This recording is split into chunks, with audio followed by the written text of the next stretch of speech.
What if I told you that you could go through your entire day without getting angry, frustrated, or bothered by anyone? What if I told you that the people who seem to push your buttons, the ones who trigger your worst reactions, could become completely powerless over your emotional state? Most people think anger and frustration are just natural reactions to difficult people and situations.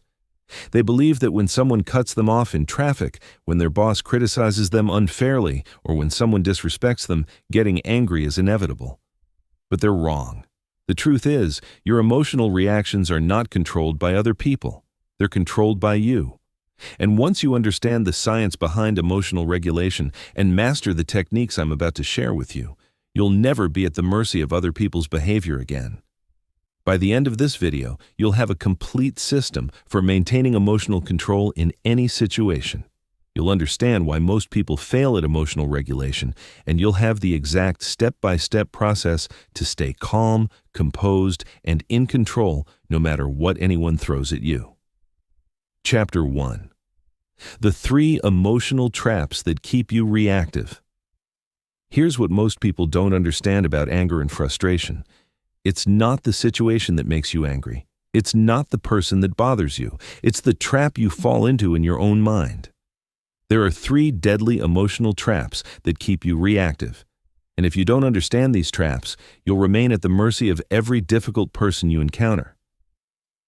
The first trap is the personalization trap. This is when you take everything personally, when you interpret other people's actions as deliberate attacks on you. Someone cuts you off in traffic and immediately you think they did it to disrespect you. Your colleague doesn't respond to your email quickly enough and you assume they're ignoring you on purpose. Your friend cancels plans last minute and you feel like they don't value your time. The personalization trap is devastating because it makes you the victim of everyone else's behavior.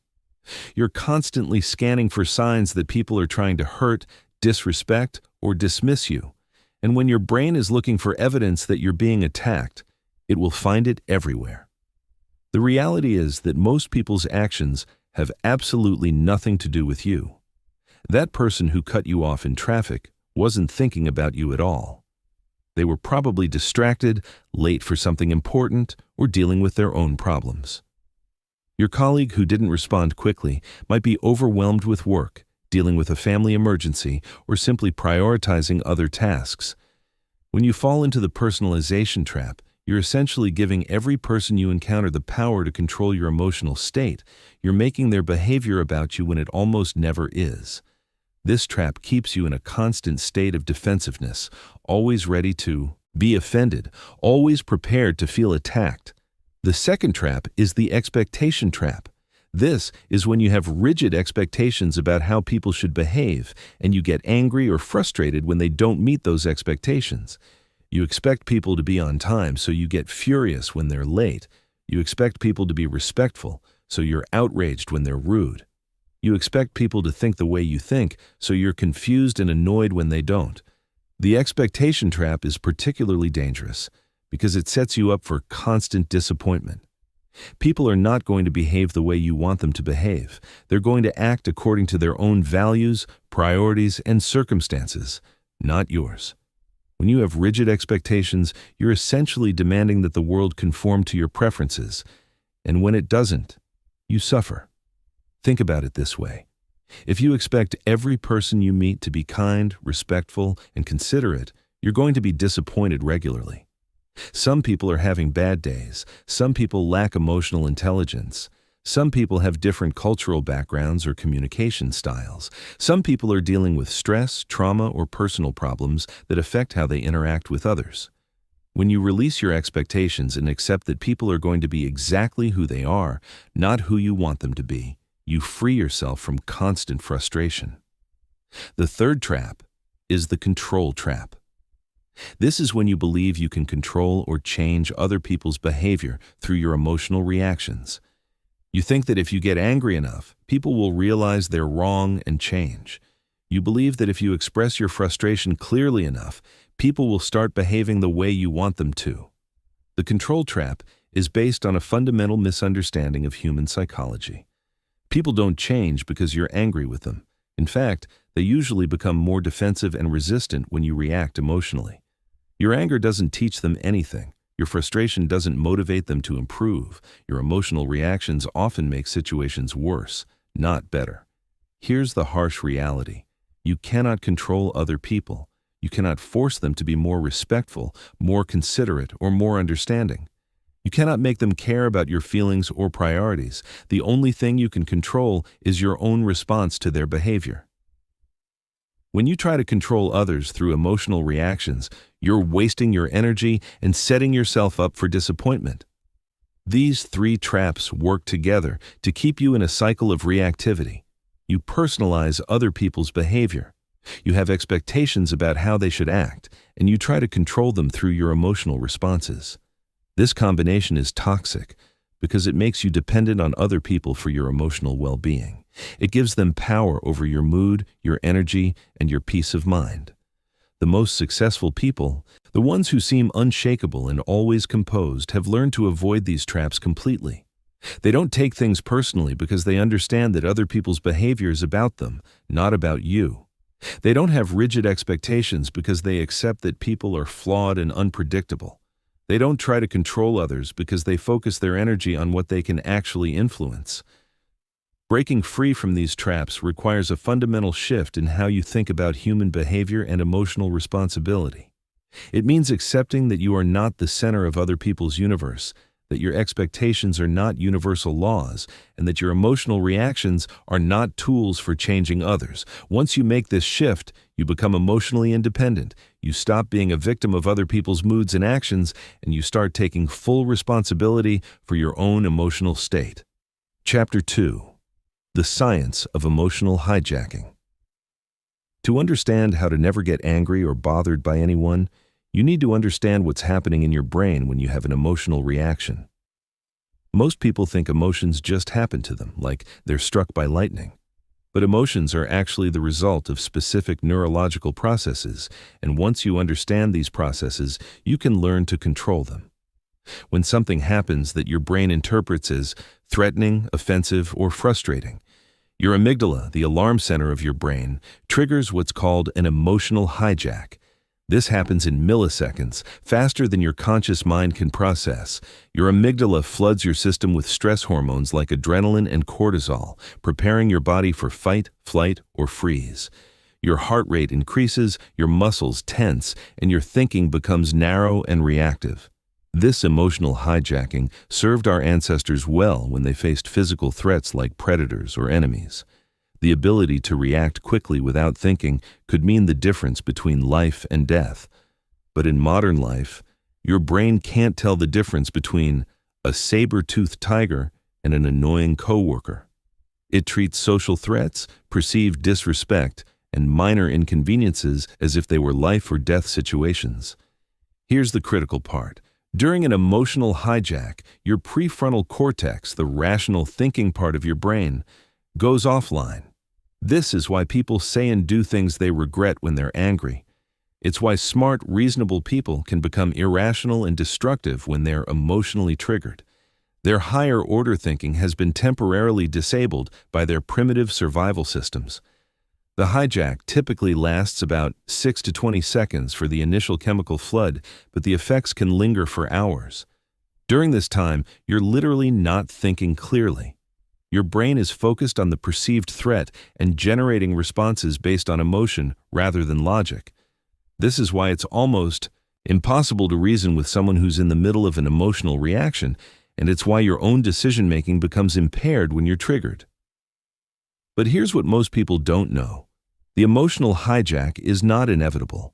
It's a process that can be interrupted and controlled. The key is understanding the warning signs and having strategies to intervene before the hijack takes complete control. The warning signs of emotional hijacking are both physical and mental. Physically, you might notice your heart rate increasing, your breathing becoming shallow, your muscles tensing, your face flushing, or your hands clenching.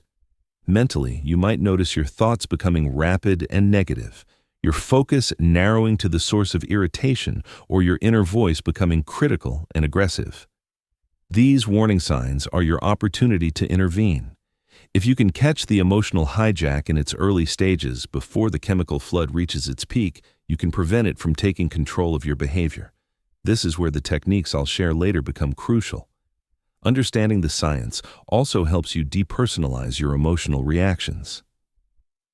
When you realize that anger and frustration are just neurochemical events in your brain, not fundamental truths about reality, you gain perspective. You start to see your emotions as temporary biological responses rather than accurate reflections of what's happening around you. This scientific understanding also explains why some people seem naturally calm while others are easily triggered. It's not that calm people don't have amygdalas or don't experience stress.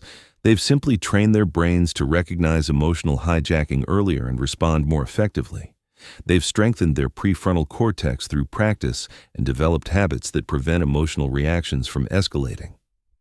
The good news is that your brain is neuroplastic, meaning it can be rewired through practice. Every time you successfully interrupt an emotional hijack, you strengthen the neural pathways associated with emotional regulation. Every time you choose a calm response over a reactive one, you make it easier to choose calmness in the future. This is why emotional control gets easier with practice. Think of emotional regulation like physical fitness. Just as you can strengthen your muscles through exercise, you can strengthen your emotional control through practice. And just as physical fitness makes everyday activities easier, emotional fitness makes everyday interactions less stressful and more enjoyable. The people who never seem to get angry or bothered have essentially trained their brains to respond differently to triggers. They've created strong neural pathways for calmness and weak neural pathways for reactivity. They haven't eliminated their emotions, but they've learned to manage them effectively. This is important because many people think emotional control means becoming emotionless or suppressing their feelings. That's not what we're aiming for. Emotions are valuable sources of information. They tell you about your values, your boundaries, and your needs. The goal is not to eliminate emotions, but to respond to them consciously rather than reactively. When you understand the science of emotional hijacking, you realize that emotional control is not about willpower or personality. It's about knowledge and technique. It's about understanding your brain's automatic responses and developing better ones. Anyone can learn these skills regardless of their temperament or past experiences with anger management. Chapter 3. The pause. Protocol, your first line of defense. The most powerful technique for preventing emotional hijacking is also the simplest. It's called the pause protocol, and it's your first line of defense against reactive behavior. The pause protocol is based on a simple principle. Between stimulus and response, there is a space. In that space lies your power to choose your response, and in that choice lies your growth and your freedom. Most people react automatically. Something happens and they immediately respond based on their emotional state.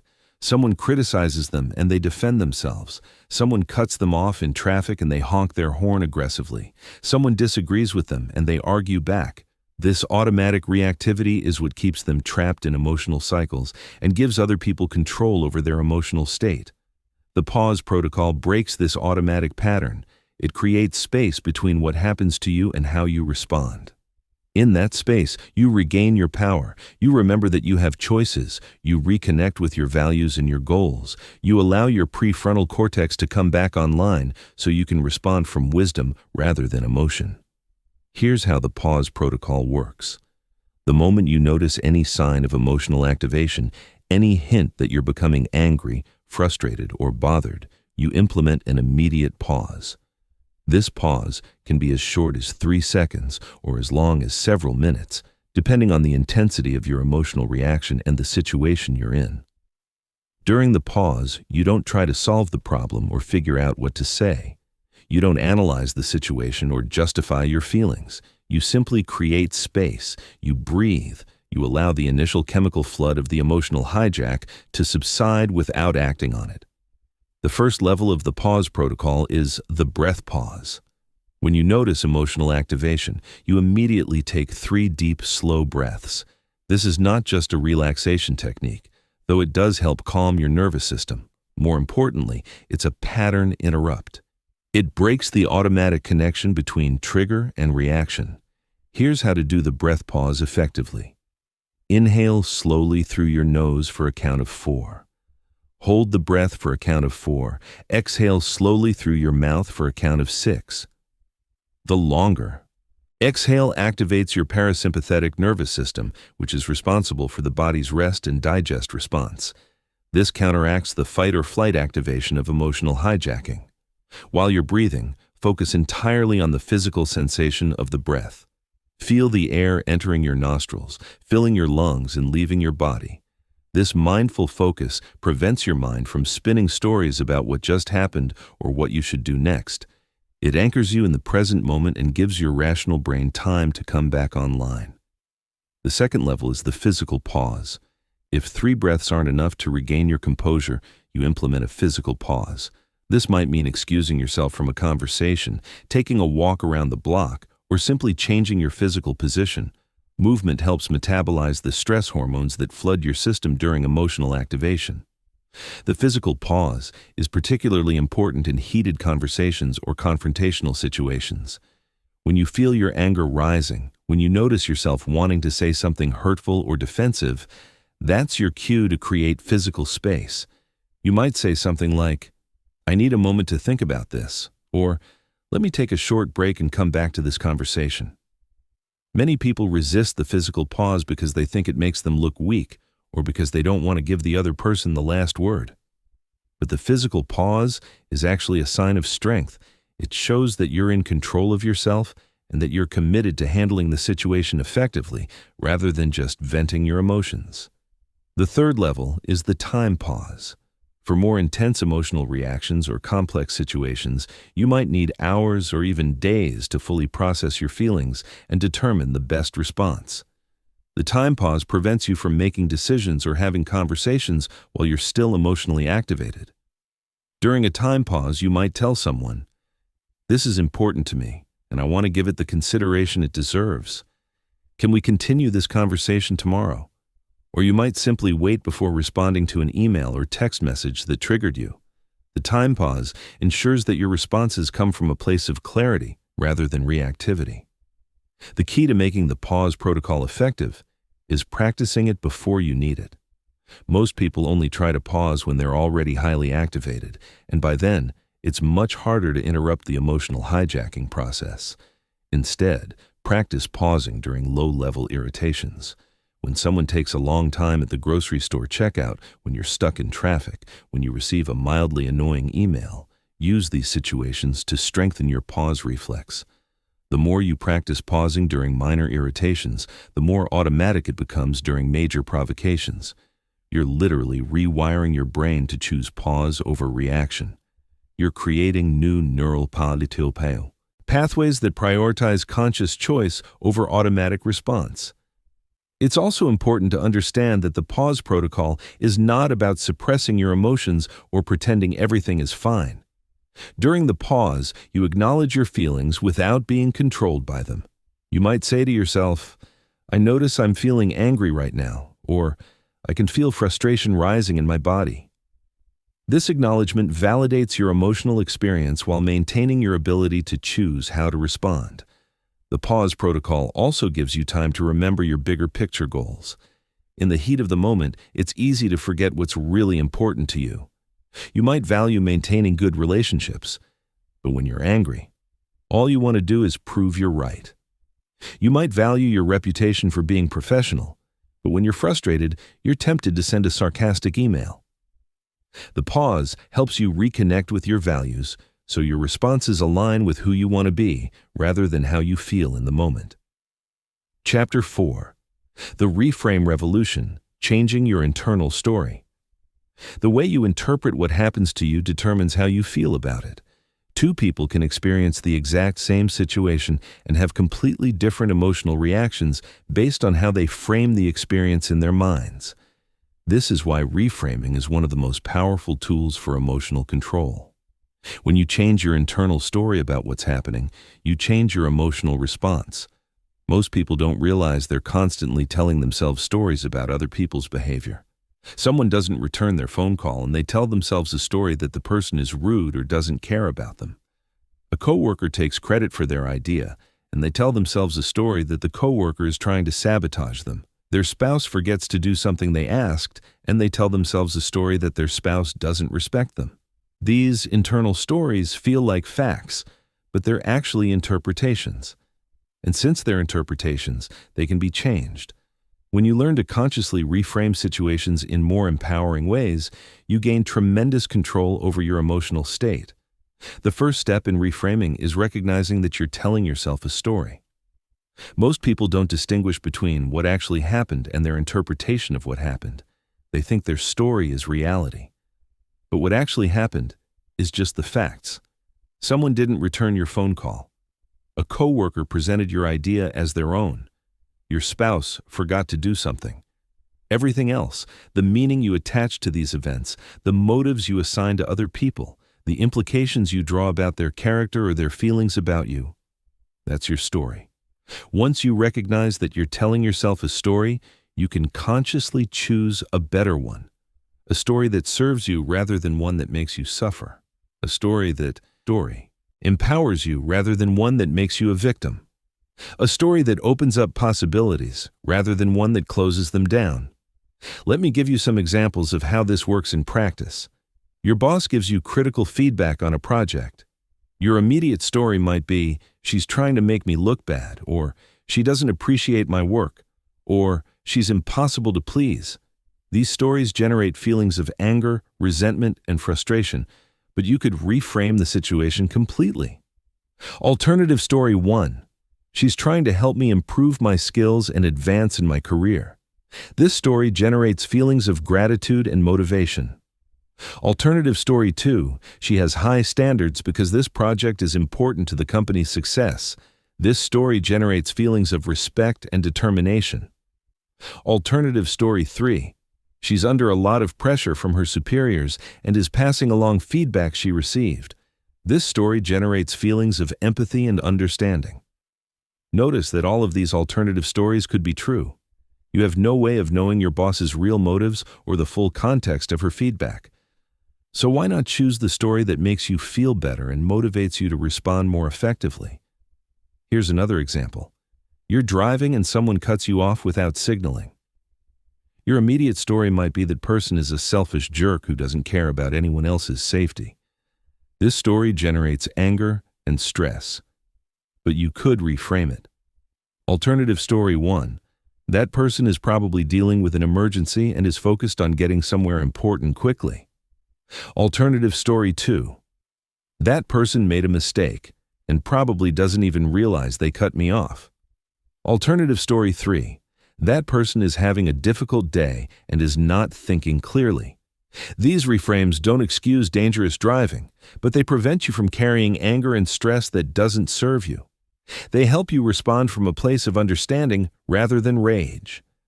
The key to effective reframing is finding alternative stories that are both plausible and empowering. They don't have to be the most likely explanation, but they have to be possible, and they have to move you toward a more resourceful emotional state.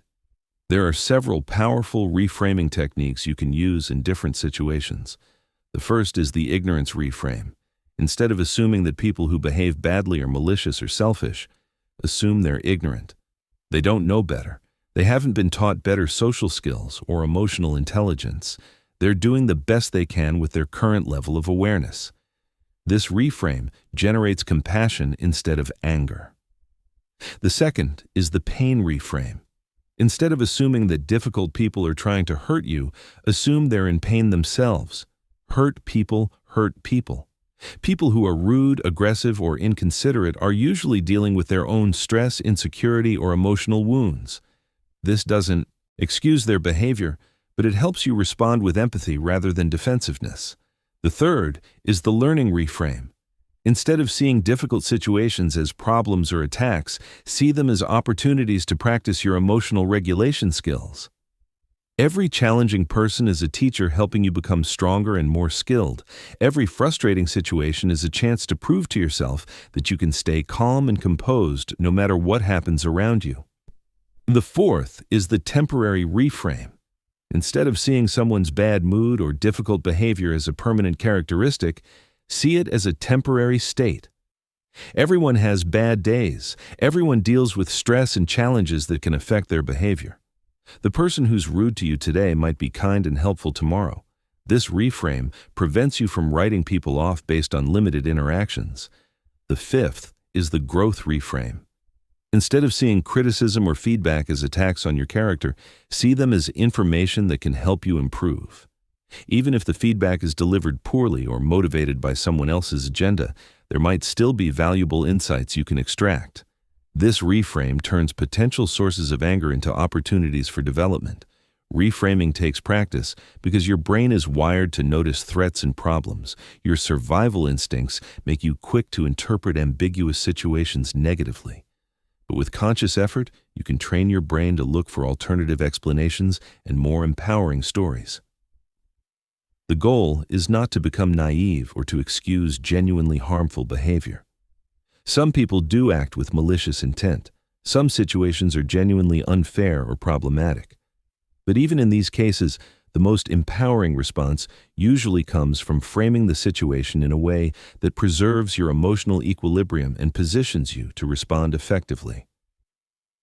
When you master reframing, you realize that very few things that happen to you are inherently good or bad.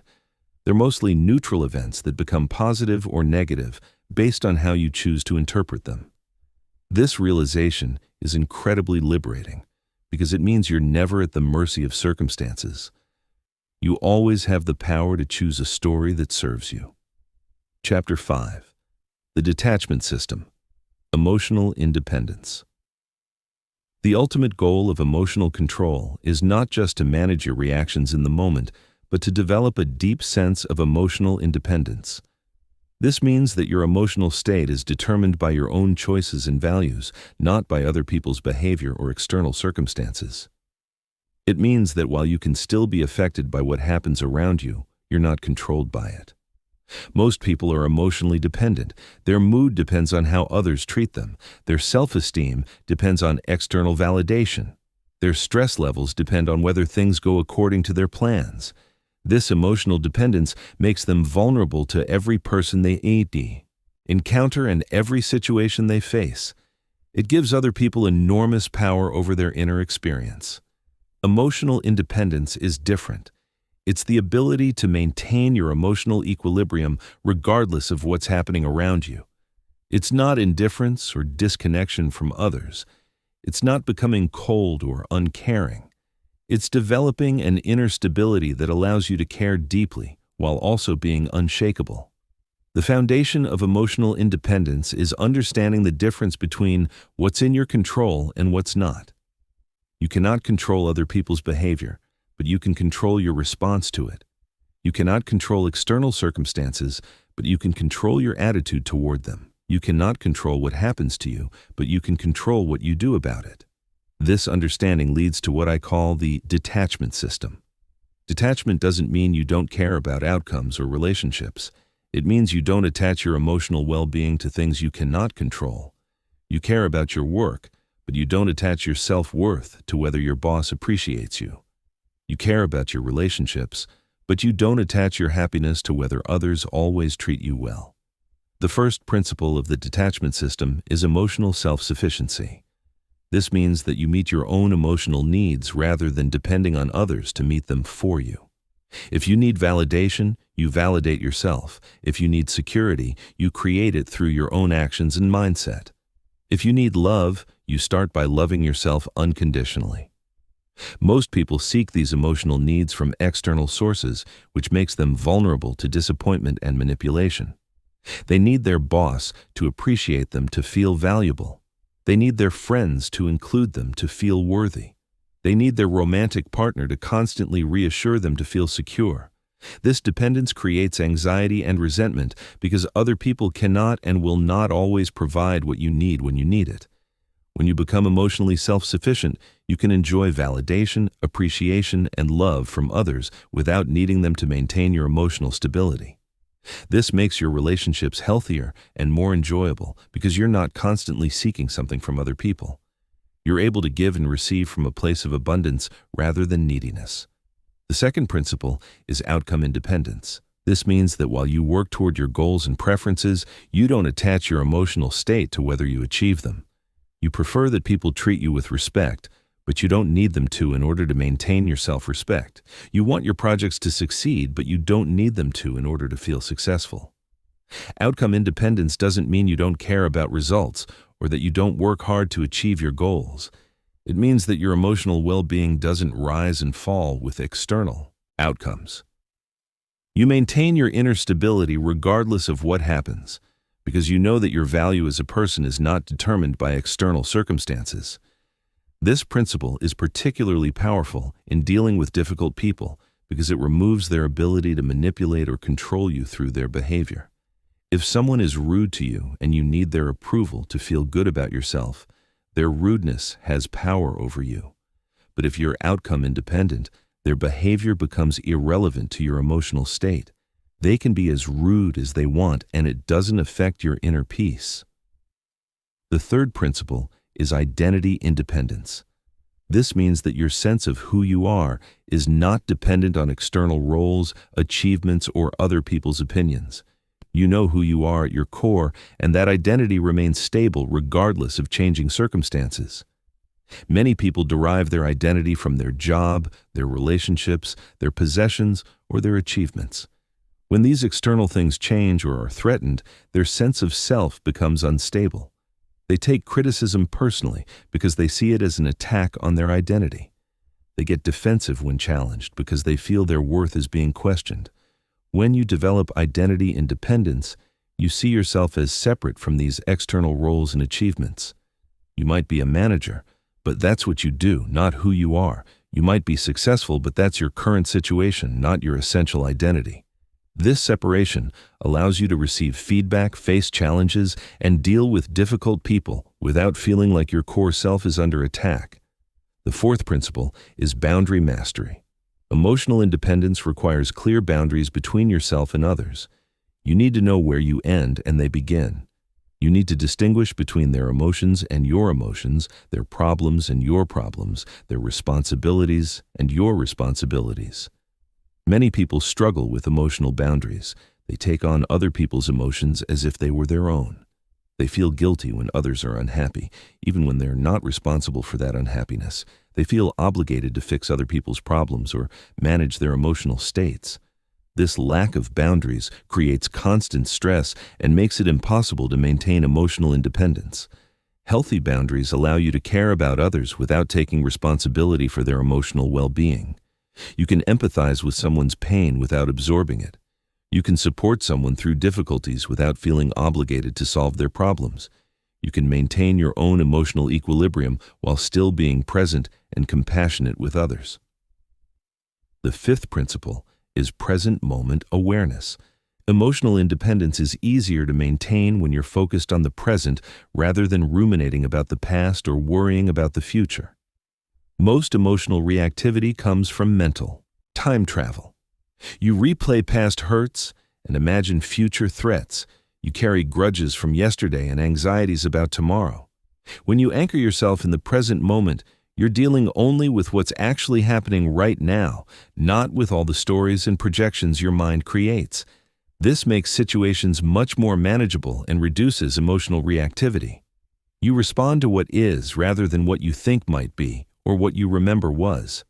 Developing emotional independence through the detachment system takes time and practice. It requires fundamentally changing how you relate to your emotions, your relationships, and your circumstances. But the freedom it provides is extraordinary. When you're emotionally independent, you become unshakable. Other people's behavior might disappoint you, but it doesn't devastate you. External circumstances might challenge you, but they don't control you. You maintain your inner peace regardless of the chaos around you. Chapter 6. The 4 personality types that trigger everyone. Not all difficult people are created equal. There are specific personality types that consistently trigger emotional reactions in others, and each type requires a different approach to maintain your emotional equilibrium. Once you understand these 4 archetypes and learn the specific strategies for dealing with each one, you'll never be caught off guard again. The first archetype is the aggressive dominator. These are people who use intimidation, loud voices, interruptions, and hostile body language to control situations and people around them. They might be your demanding boss who yells when things don't go their way, the road rage driver who honks aggressively and makes threatening gestures, or the family member who dominates every conversation and shoots down other people's ideas. Aggressive dominators trigger fight or flight responses in most people. When someone raises their voice or becomes hostile, your amygdala immediately interprets this as a threat and floods your system with stress hormones. Your natural instinct is either to fight back with equal aggression or to retreat and submit. Both responses give the dominator exactly what they want, either a conflict they can escalate or submission they can exploit. The key to dealing with aggressive dominators is to refuse to play their game. Don't match their energy level or try to out-dominate them. Instead, remain calm and speak in a lower, slower tone than normal. This has a neurological effect called emotional contagion in reverse. Instead of catching their aggressive energy, you're projecting calm energy that can actually lower their arousal level. Maintain steady eye contact without staring aggressively. Keep your body language open but grounded. Don't cross your arms defensively, but don't make yourself small either. Use what I call the broken record technique. Pick one simple, reasonable statement and repeat it calmly, no matter how much they escalate. For example, I understand you're upset and I want to find a solution that works for both of us. The second archetype is the passive-aggressive manipulator. These people express their anger and frustration indirectly through sarcasm, silent treatment, deliberate inefficiency, or subtle sabotage.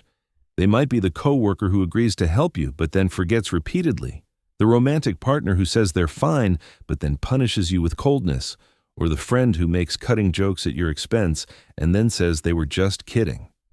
Passive-aggressive manipulators are particularly frustrating because their behavior is ambiguous. You know something is wrong, but when you address it directly, they deny there's a problem.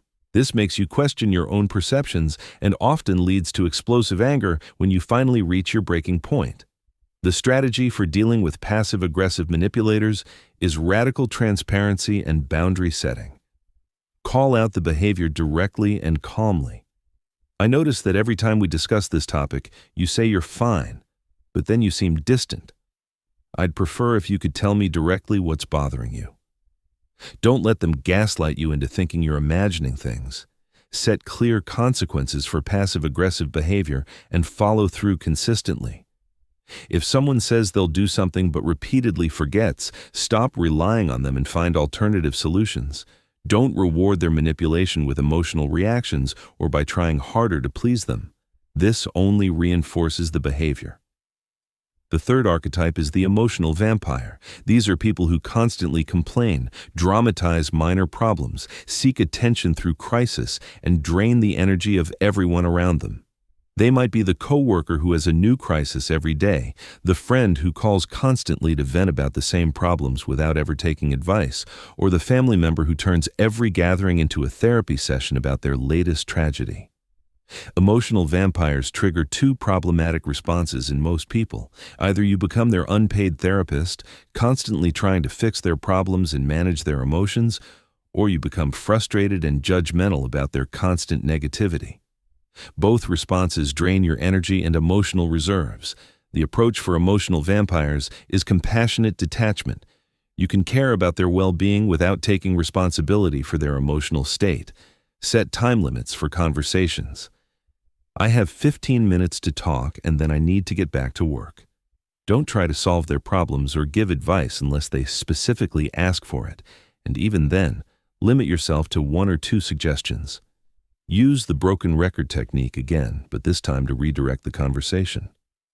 That sounds challenging, and I hope you find a solution. I need to focus on something else right now. Practice emotional boundaries by not absorbing their negative energy. You can listen without taking on their emotions as your own. The fourth archetype is the narcissistic attention seeker. These people need to be the center of attention at all times. They interrupt others, monopolize conversations, exaggerate their achievements, and become hostile when they're not getting enough focus.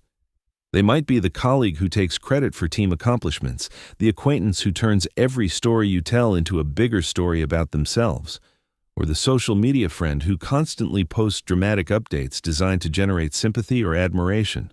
Narcissistic attention seekers trigger frustration because they seem oblivious to social norms and other people's needs. You want to call them out, correct their exaggerations, or find ways to get recognition for your own contributions. These responses often backfire because they provide the attention and drama that narcissistic people crave. The strategy for dealing with narcissistic attention seekers is strategic disengagement. Don't compete for attention or try to correct their stories. Instead, give them brief, polite acknowledgement and then redirect your attention elsewhere. That's interesting, John. Then turn to someone else or change the subject. Don't feed their need for drama by getting upset or arguing with them. This only gives them more material and energy to work with. In group settings, focus on connecting with other people rather than trying to manage the narcissistic person's behavior. Often, others are as frustrated as you are and will appreciate your leadership in redirecting the group's energy. Understanding these 4 archetypes helps you realize that difficult behavior is usually not personal. Aggressive dominators have learned that intimidation gets them what they want. Passive-aggressive manipulators have learned that direct confrontation is dangerous, so they express anger indirectly.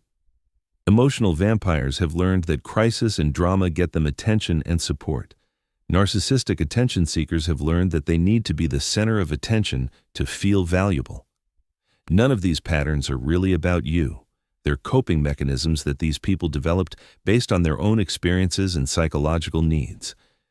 When you understand the underlying pattern, you can respond to the pattern rather than reacting to the specific behavior. This keeps you calm and strategic rather than emotional and reactive. Chapter 7.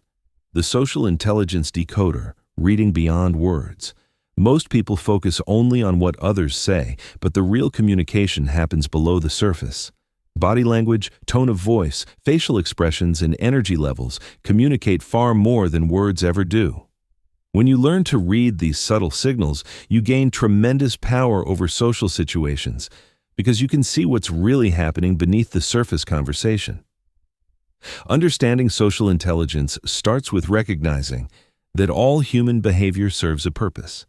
When someone acts in a way that seems irrational or frustrating, they're usually trying to meet a psychological need. They might need to feel important, safe, understood, or in control. When you can identify the underlying need driving someone's behavior, you can respond to the need rather than the behavior, which is far more effective. The first level of social intelligence is reading emotional states through physical cues.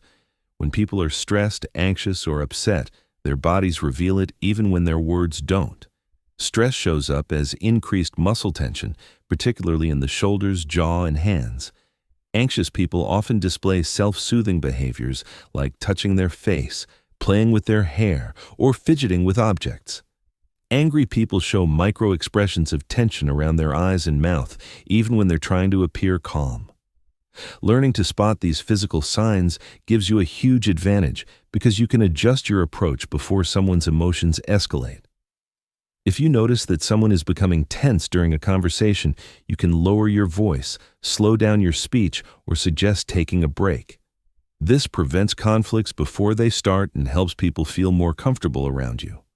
The second level is understanding personality-driven behavior patterns. Some people are naturally more introverted and need time to process information before responding. Others are extroverted and think out loud, sometimes saying things they don't really mean. Some people are detail-oriented and need thorough explanations, while others are big-picture thinkers who get impatient with too much information. When you can quickly assess someone's personality style, you can adapt your communication approach to match their preferences. With introverted people, give them space to think, and don't pressure them for immediate responses. With extroverted people, be prepared for rapid-fire conversation and don't take their quick reactions personally. With detail-oriented people, provide thorough explanations and be prepared to answer specific questions. With big-picture people, lead with the main point and only provide details if they ask. The third level is recognizing power dynamics and social hierarchies. Every social interaction involves some element of status and power, even if it's subtle. People signal their perceived status through posture, eye contact, voice tone, and the amount of space they take up. Understanding these dynamics helps you navigate social situations more effectively. High-status individuals typically display open body language, make direct eye contact, speak with confident voice tones, and take up more physical space. They interrupt others more frequently and expect to be listened to when they speak. Lower-status individuals often display more closed body language, avoid direct eye contact, speak with less confident tones, and make themselves smaller physically. This doesn't mean that high-status behavior is better or that you should always try to appear high status. It means you should be aware of these dynamics so you can respond appropriately. If you're dealing with someone who needs to feel high status, you can give them that without compromising your own position. If you're dealing with someone who feels low status, you can help them feel more comfortable and confident. The fourth level is detecting deception and incongruence. When people's words don't match their true feelings, their bodies usually reveal the discrepancy. Someone might say they're fine, while their facial expression shows distress. They might claim to agree with you while their body language shows resistance. Learning to spot these incongruences helps you understand what people really think and feel, not just what they're willing to say. Common signs of incongruence include mismatched facial expressions where someone's mouth says one thing but their eyes say another, voice-body mismatches where someone's words are positive but their tone or posture is negative, and timing inconsistencies where someone's emotional reactions are delayed or seem forced. When you notice incongruence, don't immediately call it out directly. Instead, create space for the person to express their real feelings. Ask open-ended questions like, "How are you really feeling about this?" Or, "Is there something else you'd like to discuss?" Often people are not fully aware of their own emotional state or feel unsafe expressing their true feelings initially. The fifth level is understanding cultural and contextual communication styles. Different cultures, generations, and professional environments have different norms for emotional expression, directness, and social interaction. What seems rude or aggressive in one context might be perfectly normal in another. What seems friendly and appropriate in one setting might be too informal in another. Developing cultural sensitivity helps you avoid misinterpreting others' behavior and prevents you from triggering negative reactions unintentionally. Before judging someone's communication style, consider their background and the context you're operating in. What might seem like disrespect could be a cultural difference in communication style. What might appear to be coldness could be professional appropriateness. The key to using social intelligence effectively is to gather information without making judgments. Observe what you see and hear without immediately deciding what it means about the person's character or intentions. Look for patterns over time rather than making conclusions based on single interactions. Use your observations to guide your responses, not to judge or manipulate others. Social intelligence also requires emotional regulation on your part. When you can see what's really happening in social interactions, you might notice manipulation, insecurity, or negative intentions that others miss. It's tempting to feel superior or to use this information to your advantage, but effective social intelligence is about creating better interactions for everyone, not about gaining power over others. Chapter 8. The Conflict Transformation Method. Conflict is inevitable in human relationships, but suffering through conflict is optional. Most people approach conflict as a battle to be won or lost, but this mindset guarantees that someone will be hurt and relationships will be damaged.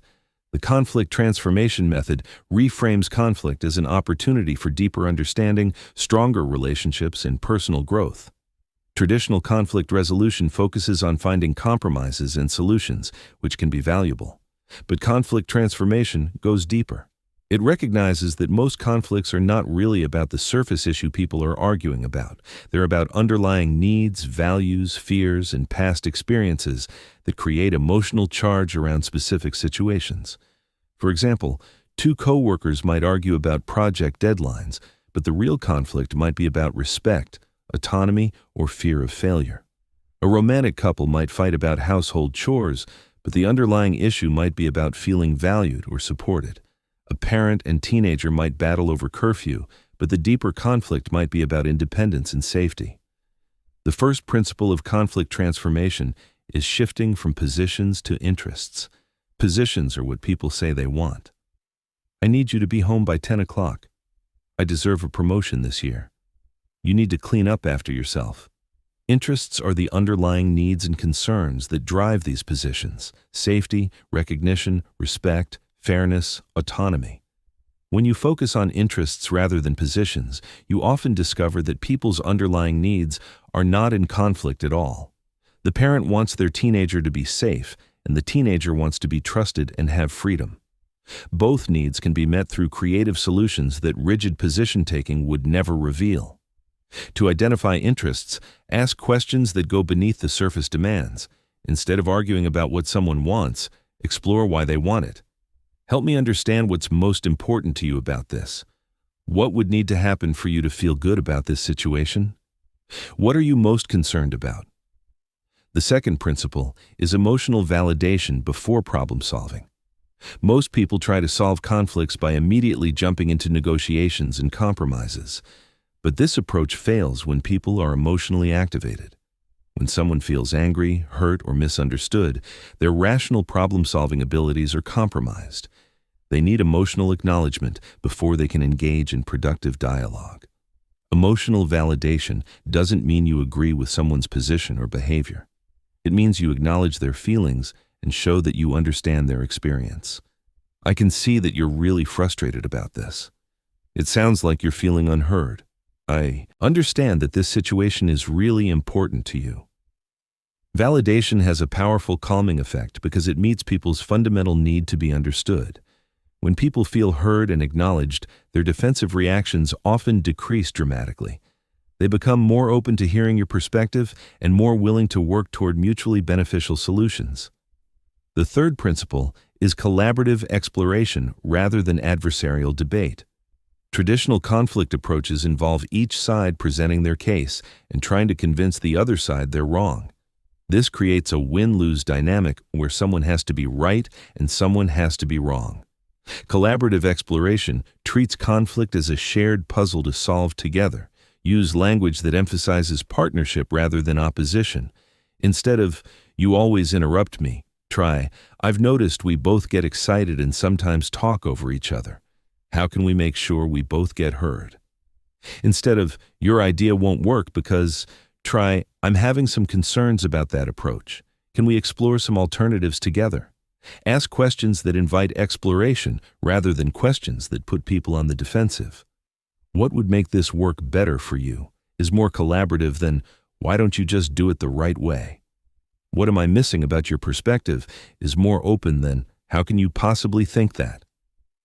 The fourth principle is taking responsibility for your own contribution to the conflict. Most people focus entirely on what the other person did wrong and what they need to change. But every conflict involves at least two people, and everyone contributes something to the dynamic. Taking ownership of your part, even if you believe the other person is more wrong, dramatically changes the energy of the interaction. This doesn't mean accepting blame for things you didn't do or apologizing for having needs and boundaries. It means acknowledging ways you might have contributed to misunderstandings, escalated emotions, or made the situation more difficult. I realize I didn't communicate clearly about my expectations. I can see how my tone might have come across as dismissive. I should have brought this up sooner instead of letting it build up. When you take responsibility first, you often inspire the other person to do the same. You model the kind of mature, relationship-focused approach that leads to genuine resolution rather than temporary truces. The fifth principle is focusing on future solutions rather than past grievances. Many conflicts get stuck because people spend all their time relitigating what happened, who was right and who was wrong. While it's important to understand what went wrong, the goal should be preventing similar problems in the future, rather than proving who was more justified in their reactions. Shift the conversation toward future-focused questions. How can we handle this differently next time? What would need to change for both of us to feel good about this? What agreements can we make going forward? This approach is more productive because it empowers both people to create change rather than just assigning blame. The conflict transformation method requires you to regulate your own emotions throughout the process. When someone is criticizing you or expressing anger, your natural instinct is to defend yourself or counterattack. But transformation requires you to stay curious about their experience while also maintaining your own center. This is where all the previous techniques become crucial. Use the pause protocol to stay calm. Apply reframing to look for the underlying needs beneath aggressive or hurtful words. Practice detachment to avoid taking things personally while still caring about the relationship and the outcome.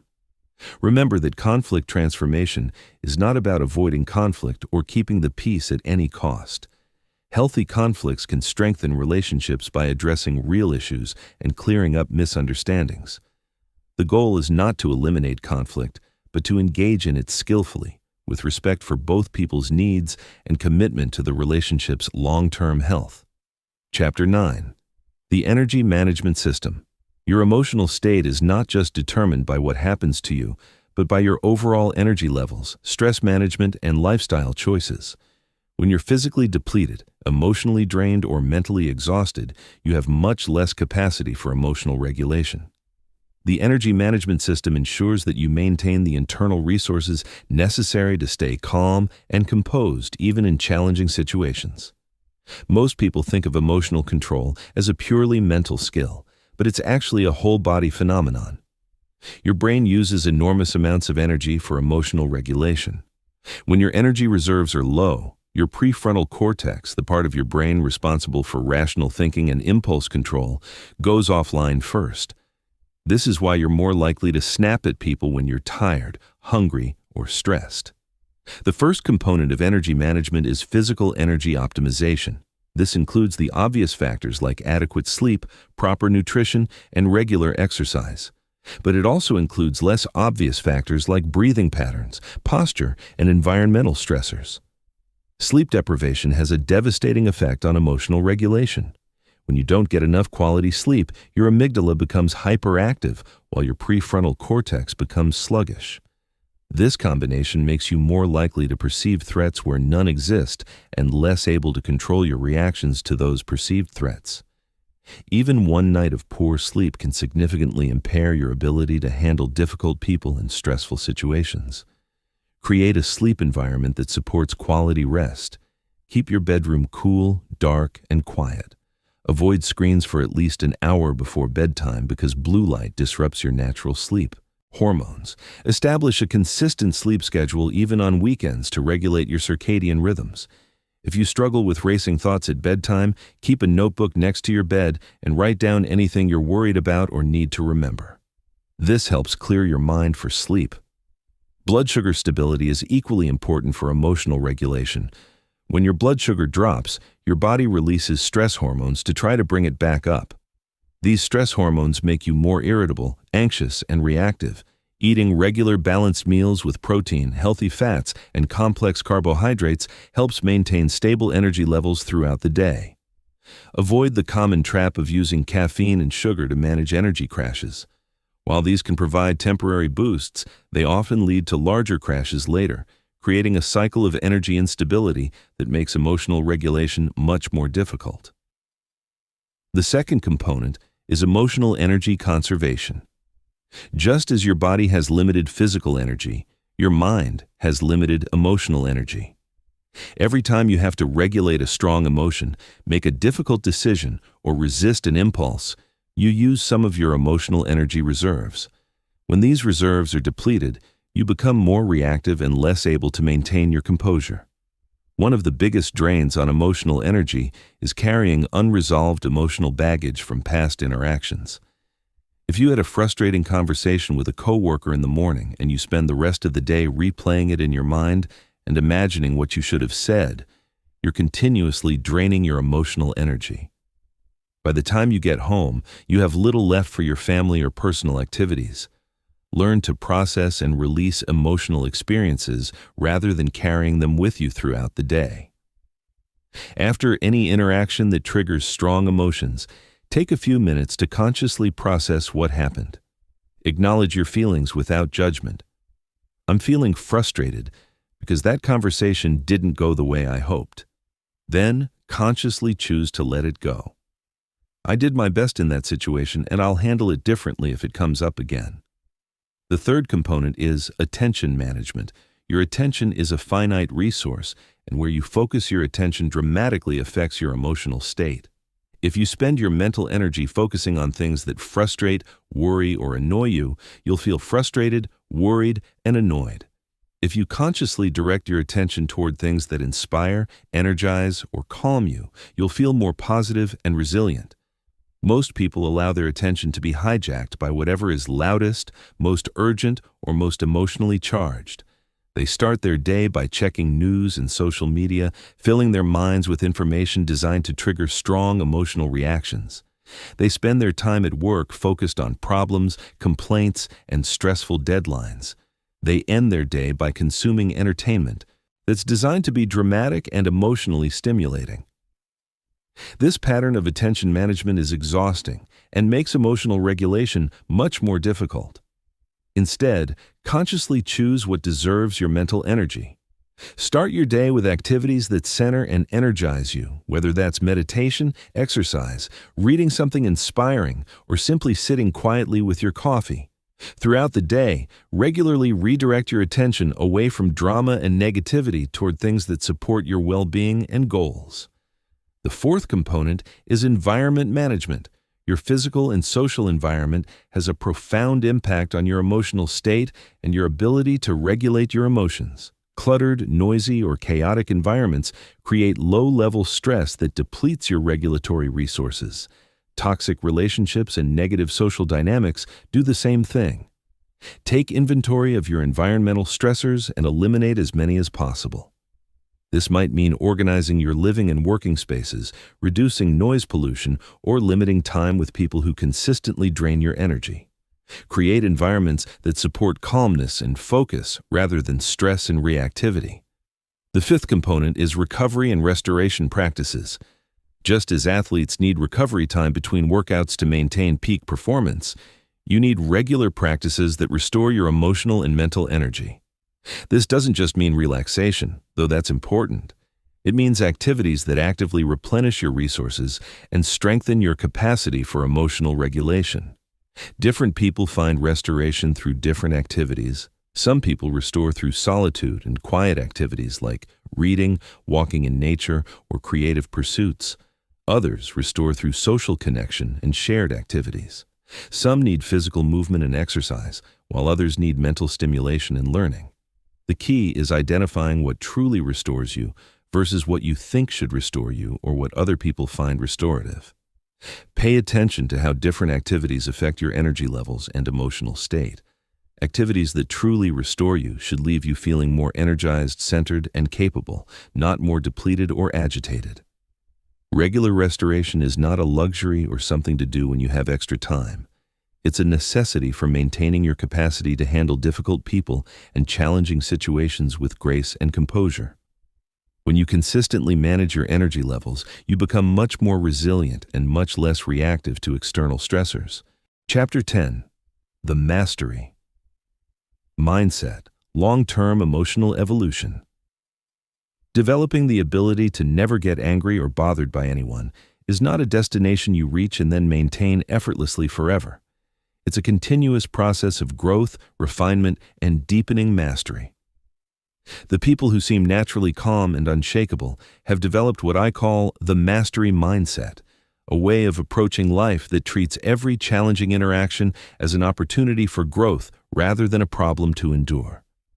The mastery mindset starts with understanding that emotional mastery is a skill like any other skill. Just as a musician doesn't expect to play complex pieces perfectly without years of practice, you shouldn't expect to maintain perfect emotional composure without consistent practice and refinement. The difference is that with emotional mastery, your practice opportunities come naturally through daily life. Every difficult person you encounter is a chance to strengthen your skills. Most people see challenging interactions as things to avoid or get through as quickly as possible. They try to minimize conflict, avoid difficult people, and create lives that are as emotionally comfortable as possible. While this is understandable, it actually prevents growth and keeps you vulnerable to emotional reactivity when you inevitably encounter situations you can't avoid or control. The mastery mindset reframes difficult interactions as valuable training opportunities. That coworker who always criticizes your work becomes your patience trainer. The family member who pushes your buttons becomes your detachment practice partner. The stranger who's rude to you in public becomes your compassion exercise. Instead of dreading these interactions or taking them personally, you start to welcome them as chances to prove to yourself that you can stay centered regardless of external circumstances. This shift in perspective is incredibly empowering because it puts you in control of your own development. You're no longer dependent on other people being reasonable, kind, or respectful for you to feel good. You're not waiting for your environment to become less stressful or your relationships to become easier. You're actively using whatever circumstances you encounter to become stronger and more skilled. The first principle of the mastery mindset is progressive challenge seeking. Just as physical training requires gradually increasing resistance to build strength, emotional training requires gradually exposing yourself to more challenging situations to build resilience. This doesn't mean seeking out conflict or putting yourself in dangerous situations. It means consciously choosing to handle progressively more difficult interactions rather than avoiding them. Start with low-stakes situations where the consequences of not being perfect are minimal. Practice staying calm with mildly annoying strangers before trying to maintain composure with your most triggering family members. Use minor irritations like slow service or technical difficulties as training grounds for bigger challenges. As you build confidence and skill, gradually take on more challenging interactions. Volunteer to have difficult conversations at work. Choose to engage with people who have different political or social views rather than avoiding those discussions. Practice maintaining your center in higher pressure situations where more is at stake. The second principle is failure reframing. In the mastery mindset, there are no failures, only data. Every time you react emotionally, lose your temper, or get bothered by someone, you gain valuable information about your current skill level and areas that need more development. Instead of judging yourself for not being perfect, you analyze what happened and use that information to improve your approach next time. Ask yourself specific questions after challenging interactions. What was the trigger that caused you to lose your composure? What physical sensations did you notice before you became reactive? What story did you tell yourself about the other person's behavior? What technique could you have used differently? What would you do if the same situation happened again? This analytical approach prevents you from getting stuck in cycles of guilt, self-criticism, or resignation. Instead of, "I'm just not good at staying calm," you think, "I need more practice with the pause protocol when someone interrupts me repeatedly." Instead of, "That person made me so angry," you think, "I need to work on not taking criticism personally when I'm already stressed." The third principle is pattern recognition and adaptation. As you develop more experience with emotional regulation, you'll start to notice patterns in your reactions and in other people's behavior. You'll recognize your most common triggers, identify the early warning signs of emotional activation, and predict which techniques work best in different situations. This pattern recognition allows you to become proactive rather than reactive. You can prepare for challenging interactions by mentally rehearsing your desired responses. You can recognize potentially difficult situations early and implement preventive strategies. You can adapt your approach based on the specific person and context rather than using the same techniques in every situation.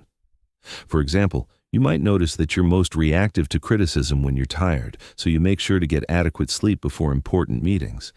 You might recognize that certain family members always bring up controversial topics at gatherings, so you prepare neutral responses in advance. You might realize that you handle interruptions better when you're standing rather than sitting, so you adjust your physical position before difficult conversations. The fourth principle is teaching and mentoring others. One of the most powerful ways to deepen your own mastery is to help others develop their emotional regulation skills. When you teach someone else how to stay calm under pressure, or how to handle difficult people, you reinforce your own learning and often discover new insights about the techniques you've been practicing. This doesn't mean becoming a formal teacher or coach, though you might choose to do that eventually. It means being the calming presence in your family, workplace, or social circle. It means modeling emotional regulation for others and gently helping them when they're struggling with reactive patterns. It means sharing techniques that have worked for you when people ask for advice. Teaching others also keeps you accountable to your own standards. It's much harder to justify reactive behavior when you've been advising others to stay calm and composed. You become more conscious of your own emotional state because you know others are watching and learning from your example. The fifth principle is continuous learning and refinement. The mastery mindset involves staying curious and open to new approaches rather than thinking you've learned everything you need to know. Emotional regulation is a deep and complex skill with many layers and subtleties. There are always new situations to navigate, new techniques to try, and deeper levels of mastery to achieve. Read books about psychology, neuroscience, and communication. Study wisdom traditions that have been developing emotional mastery techniques for thousands of years. Learn from people who demonstrate exceptional emotional regulation in their professional or personal lives. Stay curious about what makes people tick and how different approaches might work in different contexts. The mastery mindset also involves regular self-reflection and assessment. Periodically evaluate your progress. Identify areas where you've grown and set new challenges for yourself. Celebrate your improvements while remaining honest about areas that still need work. Adjust your practices based on what you've learned about yourself and what's working best for your personality and lifestyle. Remember that mastery is not about becoming emotionless or perfectly controlled. It's about having conscious choice over your responses and maintaining your inner equilibrium regardless of external circumstances. It's about becoming so skilled at emotional regulation that staying calm and composed becomes your natural default, not something you have to force or fake. Chapter 11. The Professional Mastery Protocol. The workplace is often the most challenging environment for maintaining emotional control because it combines high stakes with personality conflicts, power dynamics, and constant pressure.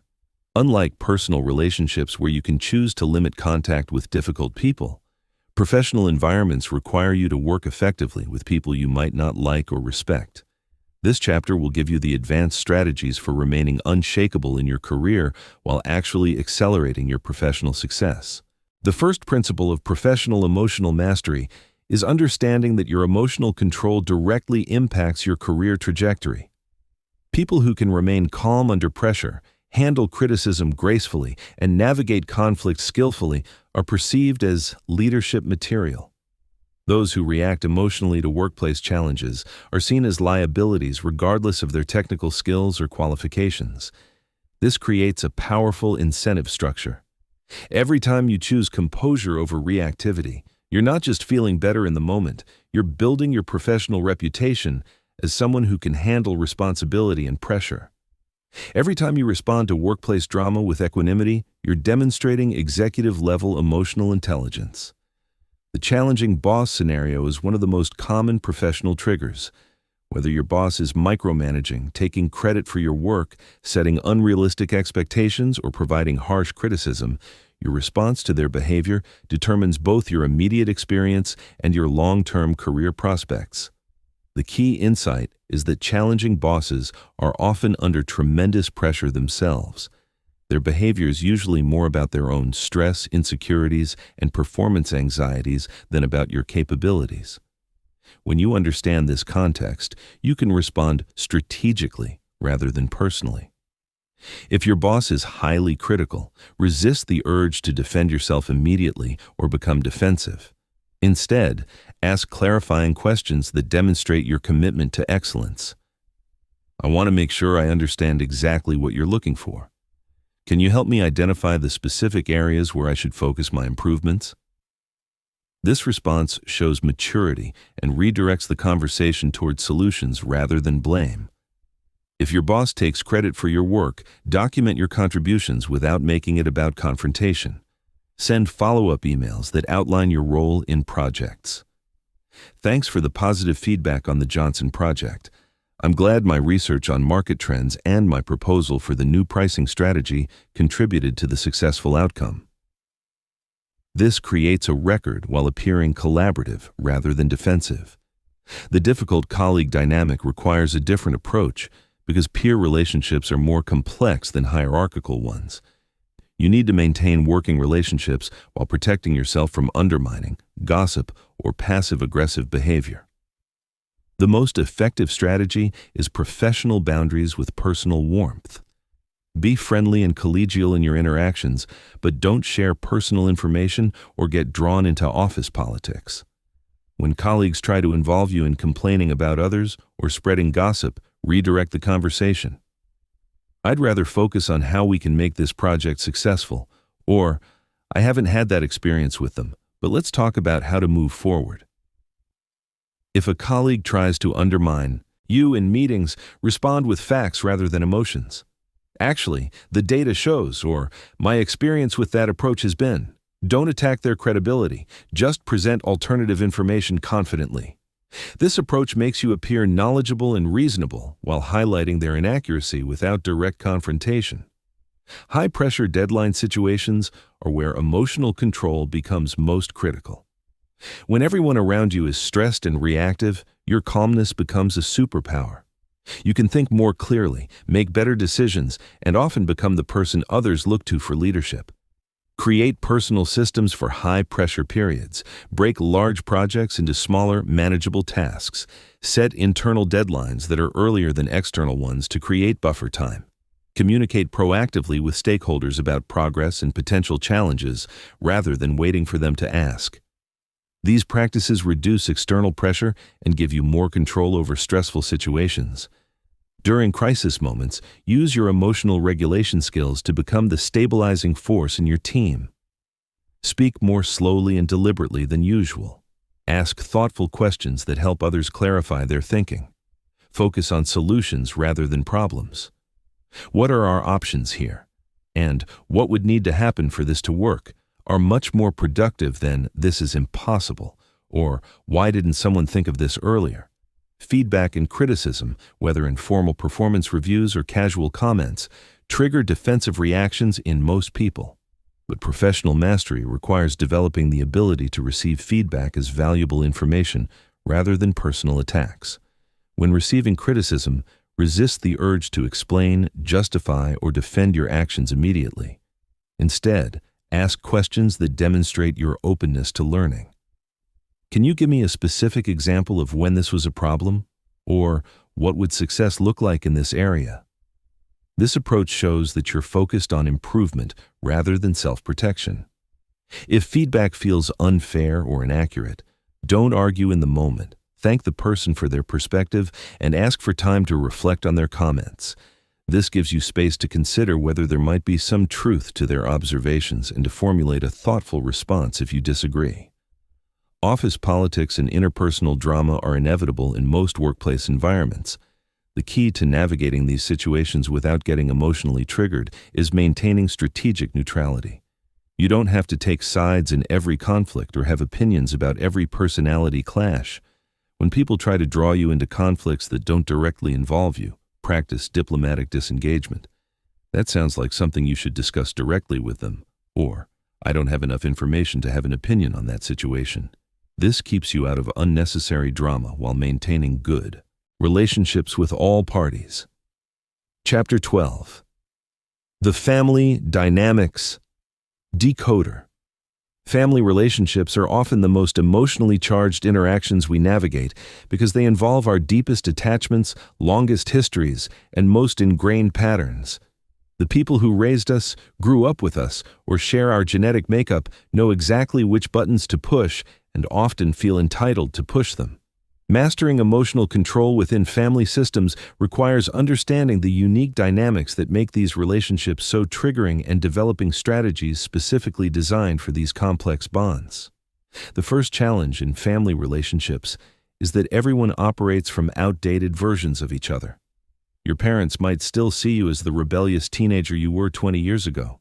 Your siblings might relate to you based on childhood dynamics that no longer reflect who you are. You might find yourself falling into old patterns of behavior that you've outgrown in every other area of your life. This phenomenon happens because family systems resist change. Every family develops unspoken rules about who plays what role, who has what power, and how conflicts get resolved. When one person starts changing these patterns, the system pushes back to restore its familiar equilibrium, even if that equilibrium is dysfunctional. Understanding this dynamic helps you avoid taking family members' resistance personally. When your mother criticizes your life choices, she might not be commenting on your current reality so much as trying to maintain her role as the person who guides and protects you. When your sibling dismisses your opinions, they might be operating from childhood competition dynamics rather than evaluating your actual ideas. The strategy for handling family enmeshment is creating adult boundaries while maintaining loving connections. This means you can care about family members without taking responsibility for their emotions or allowing them to control your choices. You can participate in family gatherings without getting drawn into historical conflicts or feeling obligated to fix everyone's problems. Holiday gatherings and family events are particularly challenging because they force you to spend extended time with people you might not choose to be around in other circumstances. Everyone's stress levels are elevated, alcohol might be involved, and old grievances tend to resurface.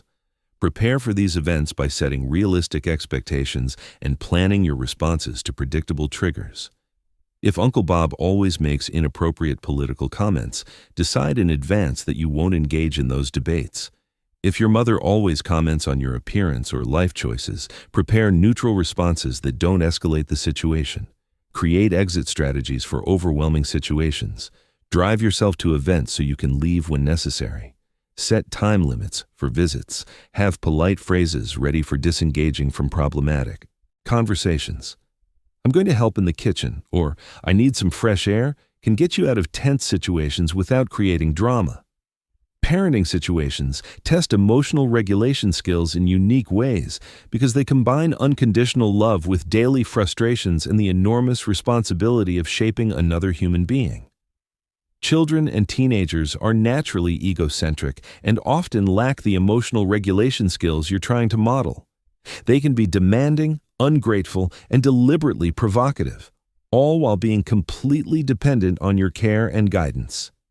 The key insight for parenting with emotional control is that your children's behavior is usually about their developmental stage and individual temperament, not about your parenting competence or their opinion of you.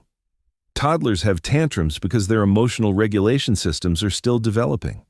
Teenagers push boundaries because they're neurologically programmed to seek independence even when they lack the skills to handle it responsibly. When your child is having a meltdown or being defiant, remember that they need you to be the emotionally regulated adult in the situation. If you react with anger or frustration, you're adding to the emotional chaos rather than providing the stability they need to learn regulation skills themselves. Use the same pause protocol with your children that you use in other relationships, but adapt it for the parenting context. Take deep breaths, lower your voice, and remind yourself that this is a teaching moment rather than a personal attack. Ask yourself what your child needs in this moment rather than what they deserve as punishment for their behavior. Dealing with aging parents presents different emotional challenges as the power dynamics shift and you watch people you've always seen as strong and capable become vulnerable and dependent. This transition can trigger grief, resentment, and fear as you confront your own mortality and the reality that your parents are no longer the people who can protect and guide you. The strategy here is accepting the role reversal while honoring the relationship's history. Your parents might need your care and decision-making support, but they still deserve respect for their autonomy and dignity. You can be helpful without being controlling, supportive without being condescending. When elderly parents become difficult, remember that they're often dealing with loss of independence, physical pain, cognitive changes, or fear about their future. Their irritability or resistance to help might be more about grieving their losses than about your specific suggestions or assistance. Extended family drama, including divorced parents, stepfamilies, and in-laws, creates complex webs of competing loyalties and conflicting expectations. You might find yourself caught between people you care about who are in conflict with each other, or dealing with family members by marriage who have different values and communication styles than you're used to. The principle here is that you cannot fix other people's relationships or resolve conflicts that existed before you arrived on the scene. Don't try to mediate between divorced parents, reform difficult in-laws, or create harmony in blended families. Focus on maintaining your own relationships with each person individually rather than trying to manage the larger family system. Set clear boundaries about what you will and won't discuss with different family members. You don't have to listen to complaints about other family members or carry messages between people who aren't speaking to each other. That sounds like something you should discuss with them directly, becomes a standard response to triangulation attempts. Chapter 13. The Social Mastery System. Social situations outside of work and family present their own unique challenges for emotional regulation. Whether you're dealing with strangers in public spaces, acquaintances at social events, or service providers in commercial transactions, these interactions test your ability to maintain composure when you have no ongoing relationship to protect and limited information about the other person's motivations or constraints. The first principle of social mastery is recognizing that most people's behavior in public reflects their internal state rather than their opinion of you. The rude cashier might be dealing with a personal crisis, working a double shift, or being pressured by management to process customers faster. The aggressive driver might be rushing to a medical emergency, dealing with severe stress, or struggling with road rage as a symptom of deeper emotional problems. This understanding helps you depersonalize public rudeness and inconsiderate behavior. When someone cuts in line, speaks dismissively to you, or seems unreasonably demanding, your first assumption should be that their behavior says more about their day, their personality, or their circumstances than about your worthiness of respect. Customer service interactions are particularly testing because they often involve problems, frustrations, and power imbalances. You might be dealing with a company's mistake, trying to get help with a complicated issue, or seeking resolution for something that's causing you inconvenience or expense. The person helping you might have limited authority to solve your problem, be following strict scripts or policies, or be dealing with dozens of similar complaints every day.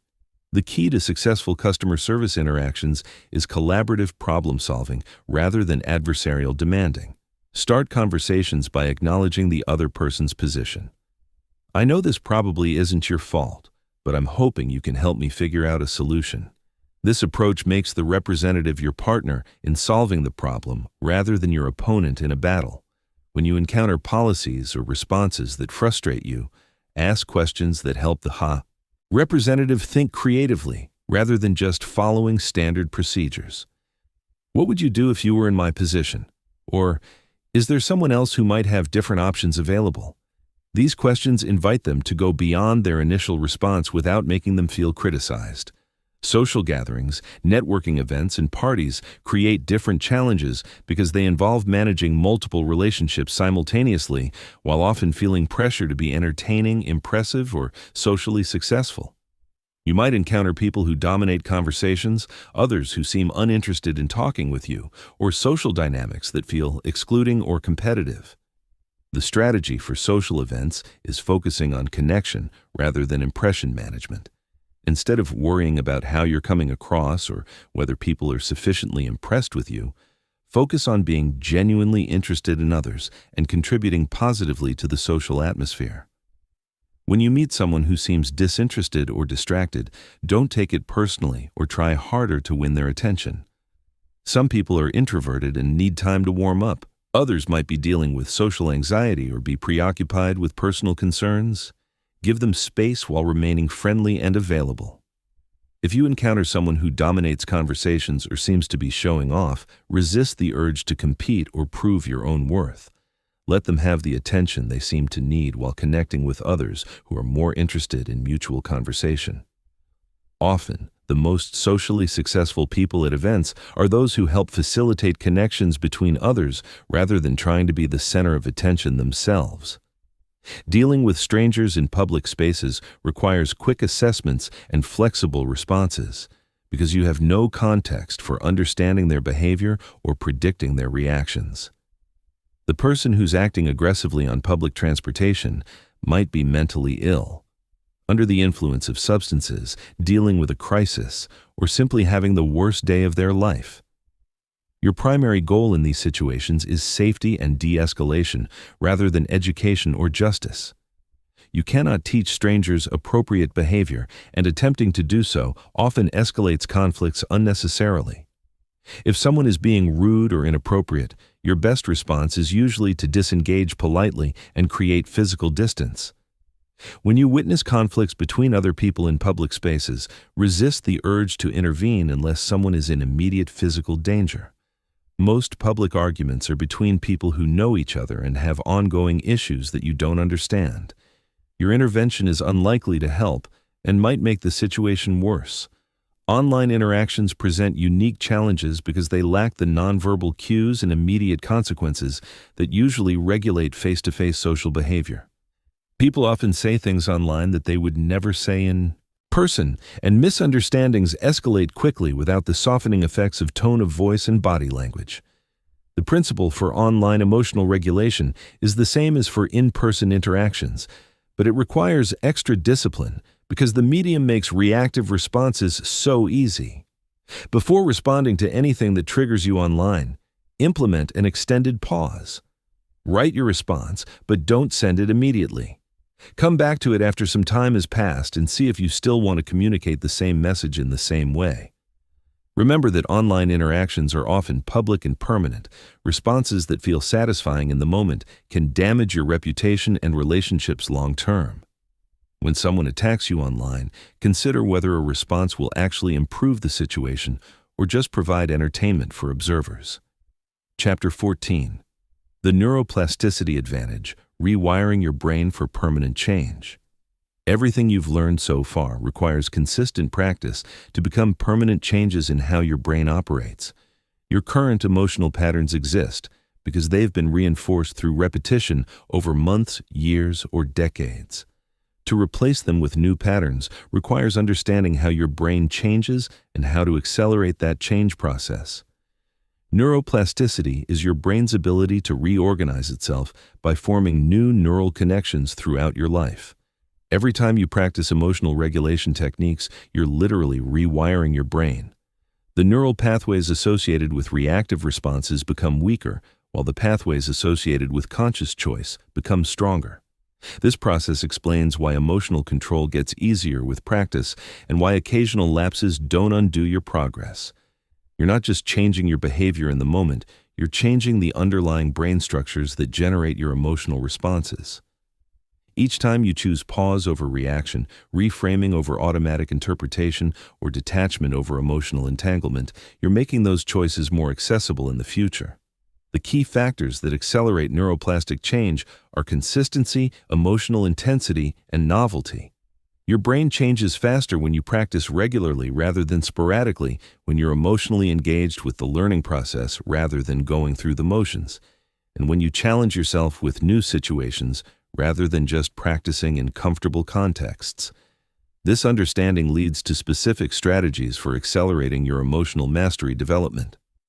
First, create daily practice routines. Rather than waiting for challenging situations to test your skills, spend time each day visualizing yourself responding calmly to triggering scenarios.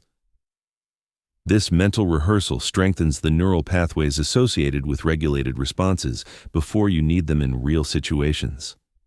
Second, use emotional intensity to your advantage during practice. Don't just think about staying calm. Imagine yourself feeling genuinely peaceful and composed in difficult situations. The stronger the emotional component of your practice, the more effectively you're rewiring your brain. Third, progressively challenge yourself with more difficult scenarios as your skills improve. If you've mastered staying calm with mildly annoying people, intentionally practice with more challenging personalities. If you can regulate your emotions in low-stakes situations, gradually apply your skills in higher-pressure contexts. The science of habit formation reveals why some people successfully change their emotional patterns, while others remain stuck despite good intentions. Habits exist in neurological loops consisting of a cue, a routine, and a reward. To change emotional habits, you need to identify the cues that trigger reactive responses, develop new routines for handling those cues, and ensure that the new routines provide satisfying rewards. For example, if criticism from your boss is a cue that triggers defensive anger, you need to recognize that cue as early as possible and replace your defensive routine with a regulated response routine. The reward needs to be something you value more than the temporary satisfaction of defending yourself, such as maintaining your professional reputation or feeling proud of your self-control. The most effective way to establish new emotional habits is through what researchers call implementation intentions. Instead of general goals like, I want to stay calm, create specific if-then plans. If my coworker interrupts me in a meeting, then I will take a deep breath and wait for them to finish before responding. These specific plans help your brain automatically choose regulated responses instead of having to make conscious decisions in triggering moments. Understanding the role of stress in neuroplasticity helps explain why emotional regulation skills seem to disappear during high-pressure periods. Chronic stress floods your brain with cortisol, which impairs the functioning of your prefrontal cortex and makes your amygdala more reactive. This means you need to manage your overall stress levels to maintain access to your emotional regulation skills. Stress management for neuroplastic optimization includes physical practices like regular exercise, adequate sleep, and proper nutrition, but it also includes mental practices like meditation, mindfulness, and regular relaxation. These practices don't just feel good in the moment, they create the optimal brain conditions for continued emotional growth. The compound effect of neuroplastic change means that your efforts build on each other over time. Early progress might feel slow because you're working against well-established patterns. But as new pathways strengthen, change accelerates.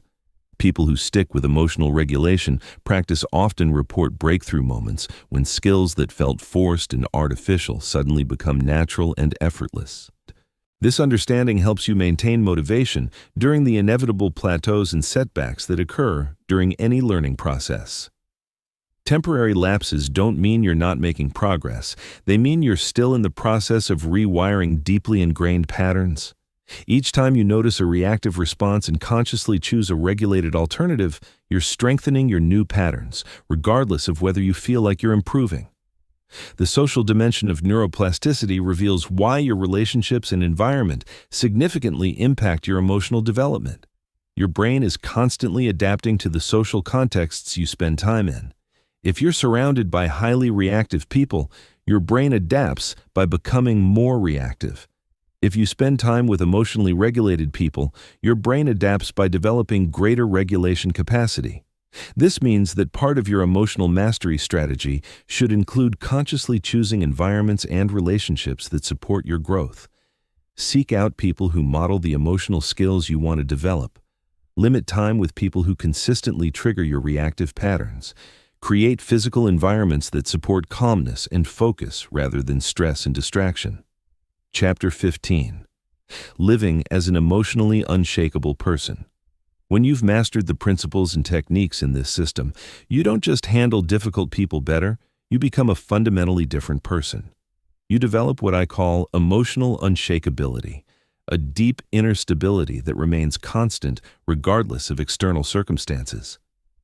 This isn't emotional numbness or disconnection. It's the ability to feel deeply while maintaining your center, to care without being controlled, and to engage fully with life while remaining free from the emotional chaos that dominates most people's experience. Emotionally unshakable people have certain characteristics that distinguish them from those who are still at the mercy of their reactivity. They have genuine confidence that comes from knowing they can handle whatever situations arise. This confidence isn't based on external achievements or other people's approval. It comes from proven experience managing their own emotional state under pressure. They display consistent emotional responses across different contexts. They don't have a work personality, a family personality, and a social personality that are dramatically different from each other. Their emotional regulation skills create a stable sense of self that shows up similarly in various situations and relationships. They become naturally attractive to others, not because they're trying to impress anyone, but because their emotional stability creates a sense of safety and calm that people find appealing. Others seek them out during crisis, value their opinions, and enjoy spending time with them because they don't add emotional drama or reactivity to situations.